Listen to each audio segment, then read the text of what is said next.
So welcome everybody to this webinar. It's the subject about suicide, and the article that we wrote and interviewed Barbara for several months ago now was A Mother's Promise to Help After Son Suicide.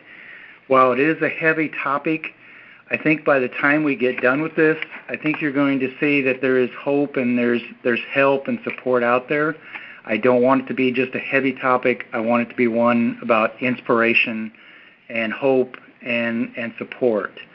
I'm Don Shetterly, your host. I'm a blogger at mindbodythoughts.com, and I write different things about the mind and body, and I'm also a licensed massage therapist, pianist, creativity type person, and I do a whole host of things. I've also written a book called Hope and Possibility Through Trauma.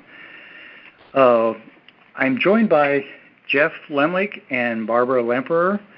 Welcome to both of you, and I'll let Jeff tell you just a little bit about himself. Thanks, Don. I'm a veteran Florida journalist. I spent almost 2 decades at the CBS-owned and operated station in Miami. I'm no longer in Miami, and I'm no longer with that station because TV news has changed so much, and to me it has changed for the worse.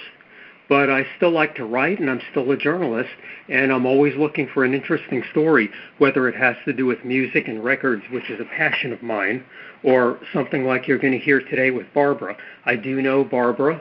I know her personally, and I know just how much suicide has touched her life, and I think it's an amazing story, and I think people are going to get a lot out of it. Hey, thanks, Jeff. I'm glad to have you. And now we'll let Barbara just introduce herself briefly. Thank you, Don and Jeff. I'm Barbara Lemperer. I am a mother of a 22-year-old son that committed suicide November 8th, 2012. And I work as a unified therapist with Dr. Paul Canale, which has helped me tremendously in my healing process after my son's suicide. Hey, well, we're happy to have you on the webinar, Barbara, and look forward to this discussion. I just want to let everybody know that if you have questions, go ahead and submit them as we go, and we'll try to answer as many questions as we can at the end. If not, we'll find a way to get an answer for you. So with that said, I'm going to turn it over to Jeff, and we'll let the discussion begin. So the first thing that I would ask you is to tell us a little bit about Tommy. I think it's important that people understand who Tommy was. So if you can just tell us that would be great. Okay, as his mother, I saw him, and probably a lot of other people as well, as a very free-spirited person. His personality seemed to be one of things did not bother him. We always commented that Tommy doesn't let things in life bother him. He would always say it's going to be okay, and he would let it roll off his shoulder. And he loved to laugh. He loved to make people laugh, and he loved to joke and play jokes on people. That was his highlight, if he could do something to make someone laugh. Was he still in college at the time? He was in college. Yes, he was last year about to graduate. And where was he attending college? He was in Pensacola, in the University of Central Florida. And what was he studying? Business. Business. Is there anything in particular that stands out about Tommy that you remember? Maybe a story, maybe just something that was unique about him that you might want to share with people? What really stands out about him to me was his personality, his way of making other people laugh, just the gentleness. He didn't have a mean bone in his body. He was not a fighter. As a matter of fact, he didn't even like me hollering at him when I got mad. And his personality was just fun. He wanted to always have fun. He looked at life as, I want to be in this life doing the things that I love to do, and I want to do them to the fullest. So he loved to do all different kinds of sports. He wanted to try everything. And he to me was very free-spirited, very kind. He had a lot of friends. He was very likable, and he was very intelligent. Now, this obviously does not fit the profile of someone that you would think would try to kill themselves. No, and that's why it was so devastating. Because if anybody ever told me that Tommy would do this, I would have bet my life on it. There was just no way, because he did not seem that anything bothered him at all. It was completely out of the blue. But I do know that the year before that Tommy committed suicide, his biological father committed suicide the same way, on the same day. On the same day? The same day, November 8th, 2011, his biological father shot himself. And a year later, November 8th, Tommy shot himself. And the sad part is that they weren't even close. They weren't. His biological father did not raise him, but he was still a part of his life. But he was not a positive influence in his life, so to speak. How did Tommy react after his dad killed himself? He was hurt. He called me because Tommy was the first one to find out, because the police department called him and told him that his father had committed suicide, that he'd shot himself in the head. And Tommy called me immediately, and that's the first time I've ever heard him really upset. And he was grieving, and we took care of the funeral, him and his sister and myself, and handled all of that. And afterwards, Tommy, he wouldn't talk about it. He was just, very quiet. He was upset. There was anger there, and there was sadness there. A normal reaction that we all had. We were all surprised, and But other than that, you didn't know that there was anything wrong at all. At all.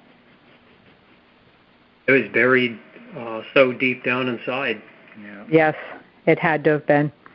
And believe me, I thought, not only did I think I knew my son, I thought all of his friends, everyone that you would ever talk to, they would tell you that Tommy would be the last person on this earth that would do something like that, because he was not depressed. He was not, he did not live a life of abuse, or there was no reason that was on the surface.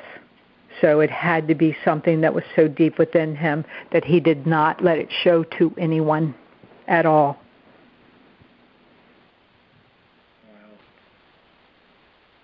Recall for us what you remember about November 8th of 2012, when you first heard the news. I'm sure it was something that you thought it had to be a mistake, but what went through your mind? I mean, I can't imagine.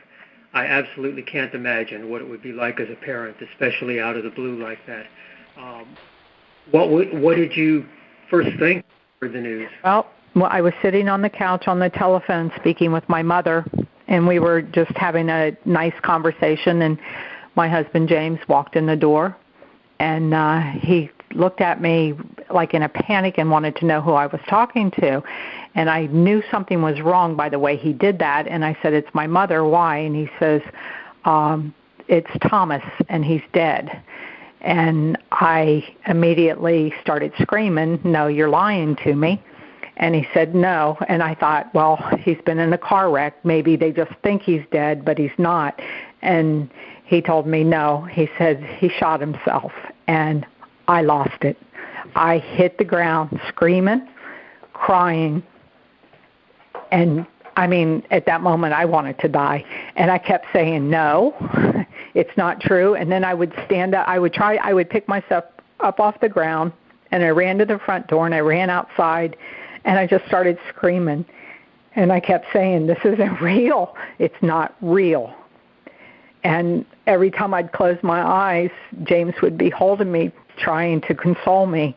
And I didn't want to hear it. I didn't want him to tell me anymore. I did not want to believe it. And my neighbor happened to be pulling up at the same time, and she sees me freaking out.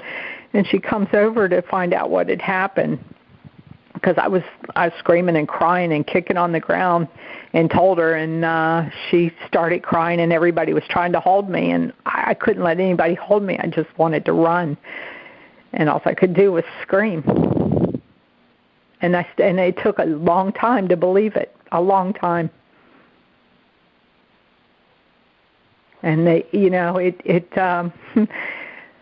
puts a hole in you that I don't think that we ever recover from. We just learn how to handle it. We learn how to continue if we're going to live in this life. That's exactly how I feel with my family. There's a hole that can never be. You can't recover from it. It's right.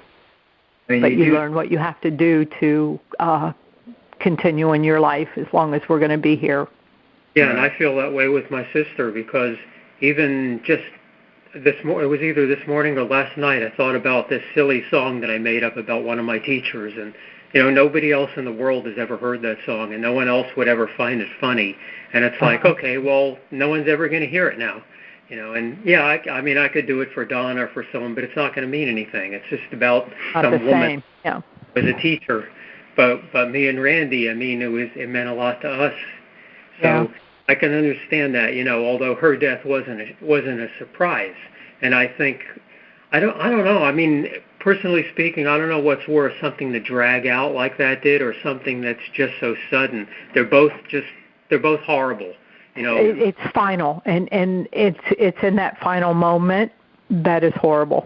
Exactly. Yeah. And that's what I've learned, because I've lost most of my family that has died, and I'm serious when I say most. And it's that finalness, but there's something about your son and knowing that he had that choice and that he took his own life. I think suicide is probably the hardest thing that we have to really overcome. Yeah. Now, what do you know about the events of November 8th? I remember you mentioned that he had been playing video games. I'd like, if you can, to just talk a little about that day, what you know about where Tommy was and when this happened. Okay. I talked to him that afternoon. I was actually on my way to work. And it was right before the election. It was the election of them voting Obama in, and Tommy and I were talking about it. And he said to me, he says, "Mom, everything's going to be okay." And I said, "Yes." I said, "Tommy, I know that it was a year ago today that your dad took his life. Are you okay?" And he got quiet, and he said, "Yeah, Mom, I'll be fine." He said everything was fine. And I said, "Okay, I love you, son, and I'll see you for the holidays." And then that night he went out with his friends that he lives with, some guys. They all went out, and they got really drunk. And they started drinking, I guess, got extremely drunk, and must have ended up back at the house, and they were sitting around playing video games. And Tommy got up and walked in his bedroom, and comes out of his bedroom and says to the guys on the couch, "I'm sorry, I have to do this." And he walked outside and pulled the trigger that quick. And they didn't know even what had happened. They heard the gunshot, and they ran out and tried to revive him, but he'd already blown his brains out. And they said that it took the police hours for the boys to sober up enough to where they could get him to, everybody to talk normal, because everybody was devastated about what had happened. It's so shocking the way it happened. It is. Mm-hmm. Extremely. And there had to be some kind of turmoil in his mind. Yes, there had to be. I mean, not just turmoil. I guess that's not even a strong enough word, but just... Or a trigger, and it just snapped, and that was it. Yeah. I can't tell you how many times I asked myself and asked over and over, why did this happen? Why didn't I see signs? There had to be something to see. And I'm telling you with all honesty, 100% honesty, there were no signs that he showed anyone. He was an expert at holding something in, and in that moment of being drunk, he must have crossed the dark side. And, you know, when we're under the influence of alcohol, we're not ourselves. And it gave him the courage to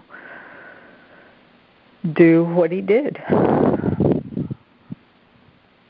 not realizing the consequences, not realizing how many lives he was destroying in that moment. Now, if you can, talk a little bit about your process and the slow healing process that you underwent. How difficult was that, and how long really did it take before you started to work toward acceptance of what had happened? Immediately. Okay, so I found out about this, and within 24 hours, Paul had me in the center with Janelle to work on us, and it was on a Sunday night. And I was a zombie. I was in shock. I wasn't able to really even. I knew I was just so hurt. I really wasn't functioning properly. But Paul worked on me, and I just, as you know, with the therapy, that it just really brings a lot up. And I just laid there and cried and cried and cried and cried. And then I finally said, okay, you know, I surrender to what's happening. I've got to learn to see the good now. I've got to see there has to be good in this. It can't be all like this. So it took quite a while that I was, at least probably in the very beginning, I was going 3 days a week, or, you know, I went back to work immediately. I knew I needed to be around people. I needed to work on other people myself to get my head out of it, because when I was home, I was dying inside, literally dying, and I wanted to die. But when I went to the center, I knew that, you know, I could help other people, and it took the focus off of me. Yeah. But it took a long time of working, and it took every day in my life to ask the universe for help, to ask someone that you have to help me. It's bigger than I am. I cannot do this alone. And with the work that we do at the center, what I had been trained to do before this happened is what brought me around. Within the second year, I started to at least start to maybe laugh once in a while. But every time I came home, I hurt. I mean, I hurt, unbelievable hurt. And because this is where the memories are. By this third year, I had done a session that we worked on my heart, and I finally surrendered, and I let that dark grief come up, the part that I thought I would die while it was coming up. It was so painful. But I just said, okay, if this is what I got to go through to start healing this and to start living again, then I'm willing to do it. And I did, and it released something in me that was so heavy and so dark that I was able to breathe again, and I started to realize, you know what, there is good in this world. There is a purpose, and that I need to, and I made a promise at that moment that I would help as many people as I could to get out of hell, so that they don't ever have to go through what I experienced with my son. And that's what has pulled me through. And today, right now, as I sit here, I think of him, and it hurts because I miss him so much. But it's not that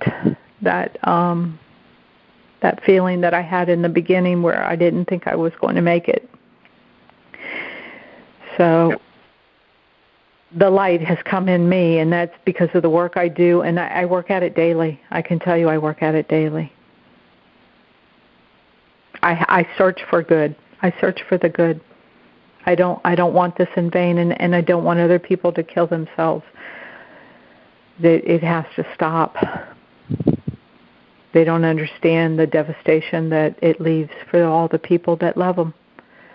I think with suicide, too, there are probably a lot of people like Tommy where they do that in an instant, where it comes into their mind, they're determined, I'm going to do it, nothing can stop me. And what happens is in that instant, they're gone, but it also destroys the lives of others. Yes, it does. It absolutely does. And I'm telling you, it breaks up families. It destroys people's lives. Janelle is still struggling with this. James, my husband, still struggles with it. He had a heart attack 3 months after Tommy killed himself. And this is a man that was very healthy.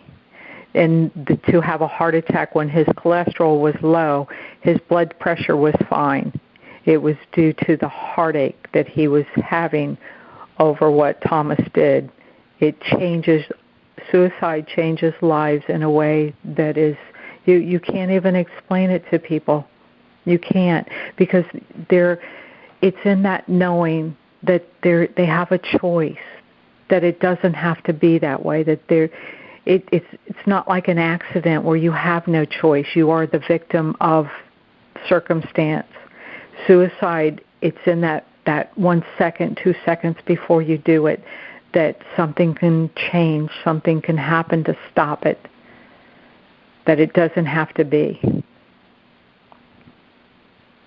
I don't know if that makes sense, but it's how I look at it. Yeah, that makes absolute perfect sense. And for somebody like myself that I've tried more times than I care to think of, this gives me a different perspective. Yeah, exactly. Because I know in the times that I've been there, the brain wasn't working, nothing even looked real. It was like there was just one option and that was it. One option, exactly. And it's in teaching and helping people to understand that we do have a choice. And as my daughter will say today, tomorrow is always a better day. That whatever it is in that moment, if we just give it just a moment, even if we give it 5 seconds, 10 seconds, or 1 minute, it changes. It starts to shift. That it does not stay that way. We don't have to stay in that hell. And suicide it hurts everyone. It doesn't just hurt family. It hurts your friends. It hurts anyone that knows you. It's very, very, very sad. Very sad.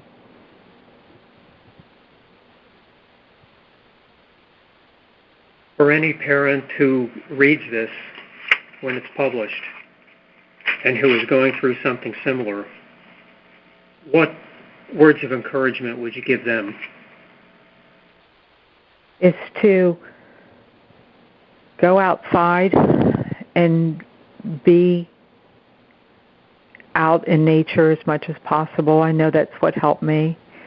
And to go places that people can support you and help you, to not try to deal with it alone, because it's big. It's a monster.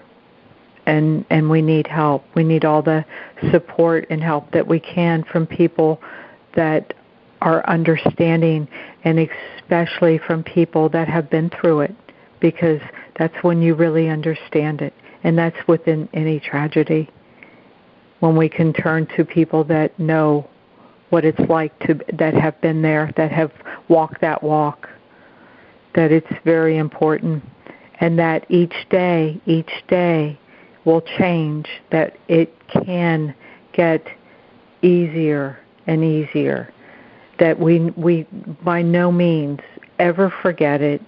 And there's a part of us that goes with that, but we can, as the time goes, the days go, start to see the light again, start to laugh again, start to enjoy life again, but in a different way, with a much stronger meaning and purpose. And that to reach out to whomever they can is so important because it can take you down. It can definitely take you down. That's for sure, and really, not just with suicide, but with anyone who died. Anyone.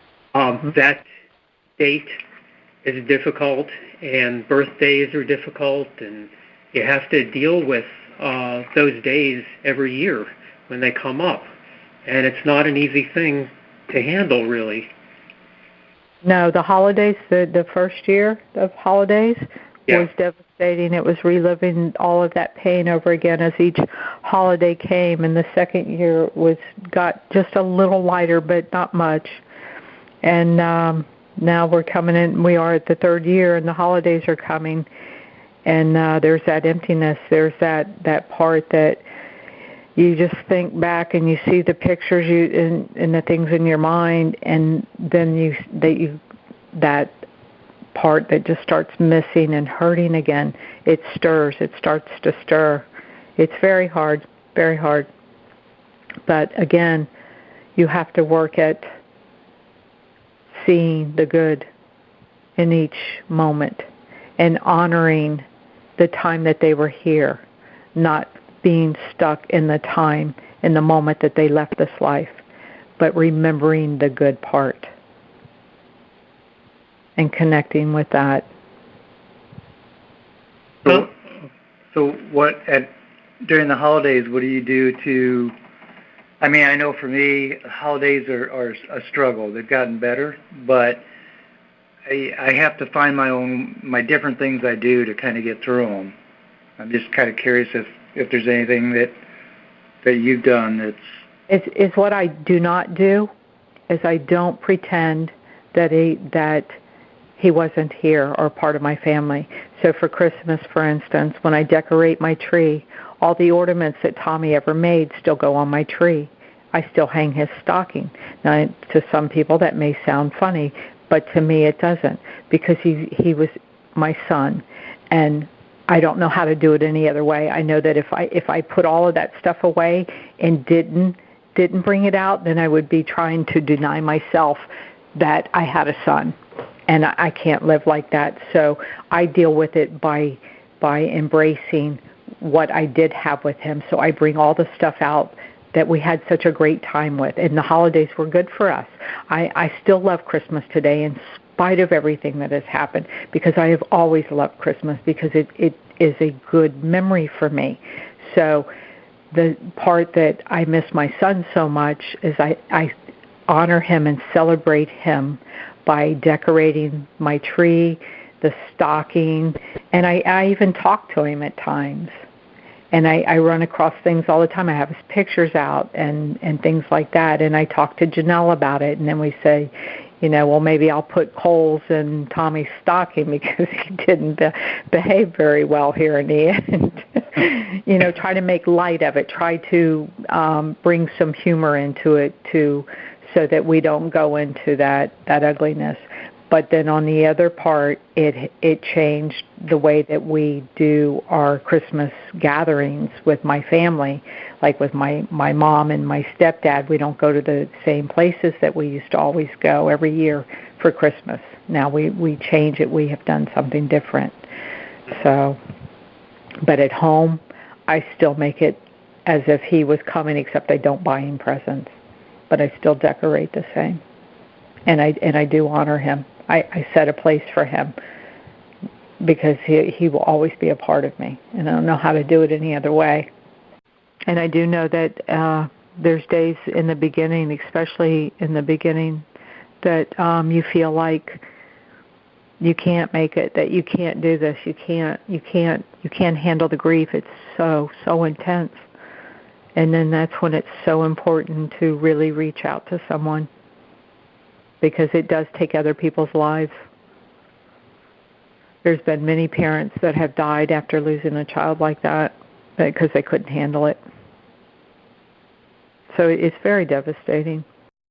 And one of the things, Barbara, that angers me a little bit in this society is that if you talk about suicide, that you're suicidal, or you're even thinking that way, technically, there's a lot of therapists and different people that are supposed to call the authorities and have you put in a hospital. Right. And go ahead.